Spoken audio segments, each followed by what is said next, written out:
Selamat datang teman-teman, selamat datang kembali di video pembelajaran praktikum simulasi dan komputasi. Nah, di kesempatan kali ini kita akan belajar modul keempat, Verification and Validation atau verifikasi dan validasi. Nah, sebelum itu mari kita mengenal lebih jauh apakah itu verifikasi dan apakah itu validasi. Nah, verifikasi merupakan proses yang digunakan untuk membandingkan antara model konseptual dengan representasi model yang ada di komputer, atau bisa kita sebut building the right model. Sedangkan validasi digunakan untuk memastikan apakah model telah secara akurat merepresentasikan sistem real, atau biasa kita sebut building the model right. Nah, kemudian kita akan masuk ke cara validasi model.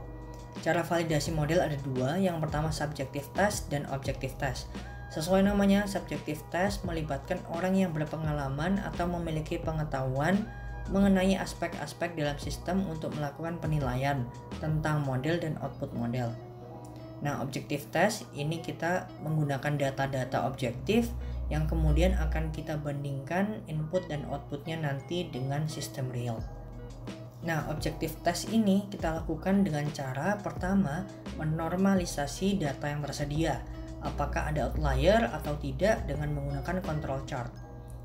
Kemudian kita bandingkan sistem nyata dengan model dengan cara bagi data input menjadi dua kelompok data dengan perbandingan 2/3 data dan 1/3 data.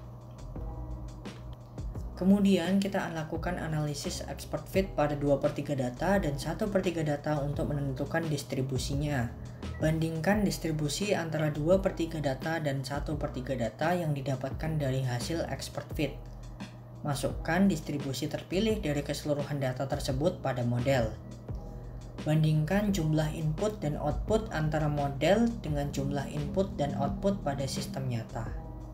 Nah, ada beberapa aturan memilih distribusi sebagai berikut. Yang pertama, jika hanya ada satu distribusi yang sama, maka pilih distribusi yang memiliki skor tertinggi dari keseluruhan data.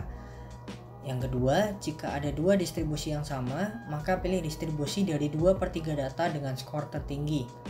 Yang ketiga, jika tidak ada distribusi yang sama, maka pilih distribusi dengan skor tertinggi pada 2/3 data, kemudian kita uji goodness of fit-nya. Jika hasilnya fail to reject, maka distribusi dapat digunakan.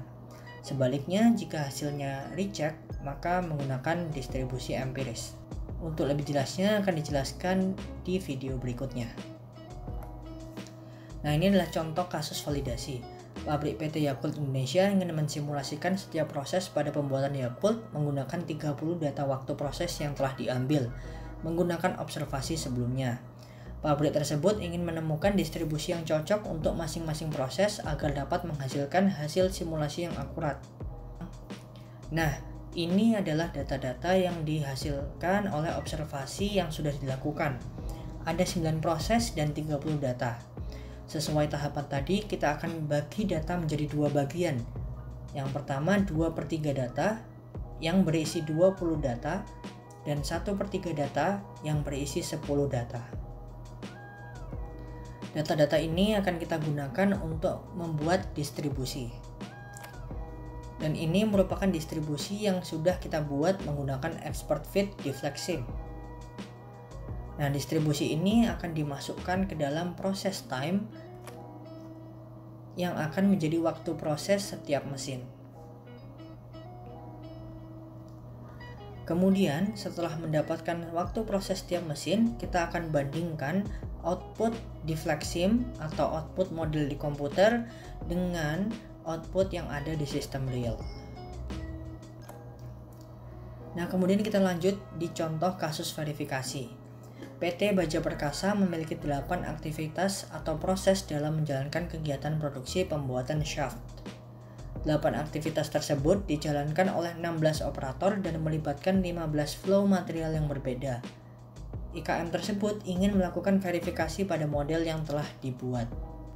Ada 3 cara untuk melakukan verifikasi. Yang pertama dengan visual inspection. Visual inspection yaitu melihat layout model yang sudah kita buat dengan layout yang sebenarnya. Verifikasi kedua yaitu dengan flowchart produksi, yaitu kita melihat model flowchart produksi yang sudah kita buat dengan flowchart produksi yang sebenarnya.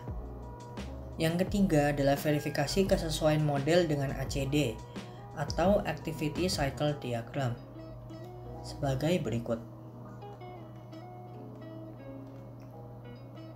Nah, ini merupakan Activity Cycle Diagram yang menjadi basis verifikasi. Nah, kita sudah masuk ke dalam studi kasusnya. Melalui observasi, kita mendapatkan 30 data di 9 proses yang berbeda.